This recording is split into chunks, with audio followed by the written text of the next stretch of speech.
Hello అండి, అందరికీ నమస్తే. Welcome back to Momo home. ఈరోజు మన వీడియోలో రెసిపీ వచ్చేసి జొన్న జావని చేస్తున్నాను. మన ఇంట్లో ఎవరికైనా హెల్త్ బాగాలేనప్పుడు, నీరసంగా ఉండి తిండి సహించిన వాళ్ళకి ఈ జొన్నలతో ఇలా జావ చేసి ఇస్తే రుచితో పాటు చాలా బలాన్ని ఇస్తుంది. బాగాలేనప్పుడు 3 పూట్ల ఇలా చేసుకొని తింటే నెక్స్ట్ డేకి లేచి పరిగెత్తుతారు, అంత బలాన్ని ఇస్తుంది ఈ జొన్న జావ. సో ఈ జొన్న జావని చేసుకోవడానికి స్టవ్ పైన ప్యాన్ పెట్టి అందులో 1 కప్పు జొన్నల్ని వేసుకొని వేయించుకోవాలి. ఈ జొన్నల్ని లో టు మీడియం ఫ్లేమ్లో పెట్టి లైట్గా కలర్ చేంజ్ అయ్యే వరకు వేయించుకోవాలి.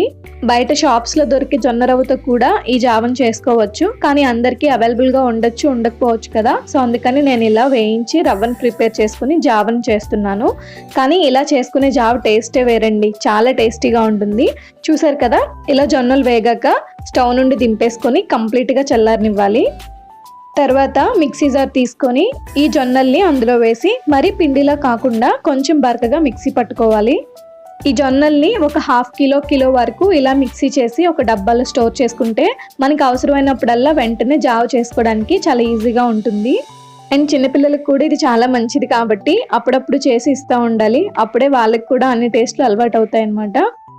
ఇప్పుడు మిక్సీ పట్టుకున్న ఈ జొన్న రవ్వని ఒక బౌల్లోకి వేసుకొని ముందు 1 కప్పు నీళ్లు వేసి ఉండలు లేకుండా మంచిగా కలుపుకోవాలి. తర్వాత మరొక కప్పు నీళ్లు వేసి ఇంకొకసారి బాగా కలుపుకోవాలి. ఇలా కలుపుకున్న తర్వాత పక్కన పెట్టి ఒక అరగంట నాననివ్వాలి. తర్వాత జావను ప్రిపేర్ చేసుకోవడానికి స్టవ్ మీద కడాయి పెట్టి అందులో 2 టేబుల్ స్పూన్స్ ఆయిల్ వేసి అందులో 1 టేబుల్ స్పూన్ శనగపప్పు, 1/2 టీ స్పూన్ ఆవాలు, 1/2 టీ స్పూన్ జీలకర్ర వేసి ఈ పోపులు మంచిగా వేగాక ఇందులోకి చిన్న పీసెస్గా కట్ చేసుకున్న క్యారెట్ 1/2 కప్, కొద్దిగా స్ప్రింగ్ ఆనియన్స్, చిన్న పీసెస్గా కట్ చేసుకున్న క్యాప్సికమ్ కొద్దిగా వేసుకొని కారానికి తగ్గట్టు పచ్చిమిర్చి ఒక 2-3 వేసుకోవాలి. వీటితో పాటు మన దగ్గర ఉండే వెజిటేబుల్స్ ఏవైనా గ్రీన్ పీస్, బీన్స్ ఇలా ఏవైనా వేసుకోవచ్చు. ఈ వెజిటేబుల్స్ అన్నీ లైట్గా వేగేంత వరకు కలుపుకుంటూ వేపుకోవాలి. తర్వాత ఇందులో మనం తీసుకున్న 1 కప్పు జొన్నలకి 5 కప్పులు నీళ్ళను వేసుకోవాలి. నీళ్ళు వేసుకున్నాక ఒకసారి కలుపుకొని మీడియం టు హై ఫ్లేమ్ మీద నీళ్లు తిరగబడి మరిగేంత వరకు మరిగించుకోవాలి. ఇప్పుడు మనం వాటర్లో మిక్స్ చేసి అరగంట పాటు నానబెట్టుకున్న జొన్న రవ్వని ఒకసారి కలుపుకొని ఈ మరిగిన ఎసట్లో వేసేసుకోవాలి. ఇలా రవ్వను వేసుకునే ముందు కలపకపోతే పిండి మొత్తం కింద అడుగు పెట్టేస్తుంది.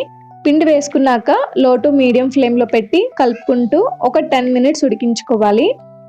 నేను చేస్తున్న ఈ జొన్న జావ 3 మెంబర్స్ తినడానికి ఈజీగా సరిపోతుందండి. 10 నిమిషాలకి రవ్వ ఉడికి ఇలా దగ్గర పడుతుంది. అప్పుడు ఇందులో టేస్ట్ కోసం 1 teaspoon salt, 1/2 teaspoon మిరియాల పొడి, 1 టీ స్పూన్ నెయ్యి వేసుకొని మొత్తం కలిసేలాగా బాగా కలుపుకొని మరో 2 నిమిషాలు ఉడకనివ్వాలి. ఇలా నెయ్యి, పెప్పర్ లాస్ట్లో యాడ్ చేయడం వల్ల ఈ జొన్న జావకి మంచి టేస్ట్ అండ్ ఫ్లేవర్ యాడ్ అవుతుంది. లాస్ట్లో దింపే ముందు కొద్దిగా కొత్తిమీర వేసి బాగా కలుపుకొని స్టవ్ ఆఫ్ చేసుకోవాలి. ఇది వేడివేడిగా ఉన్నప్పుడు కొద్దిగా నిమ్మరసాన్ని వేసుకొని తింటే చాలా బాగుంటుంది. ట్రస్ట్ మీ అండి, టేస్ట్కి తగ్గ టేస్ట్ అండ్ మంచి ఎనర్జీ బూస్టర్ ఇది. దట్టు బీపీ, షుగర్ ఉన్న వాళ్ళు కూడా దీన్ని డైలీ తినొచ్చు. ఇది తిన్నాక ఎక్కువ ఆకలి అనిపించదు కాబట్టి వెయిట్ లాస్ జర్నీలో ఉన్న వాళ్ళకి కూడా బాగా యూజ్ అవుతుంది. డెఫినెట్గా మీరు కూడా ట్రై చేసి మీ ఒపీనియన్ కామెంట్ చేయండి. ఈ వీడియో నచ్చితే లైక్ చేసి మోమో హోమ్ కుకింగ్ ఛానల్ని సబ్స్క్రైబ్ చేసుకోండి.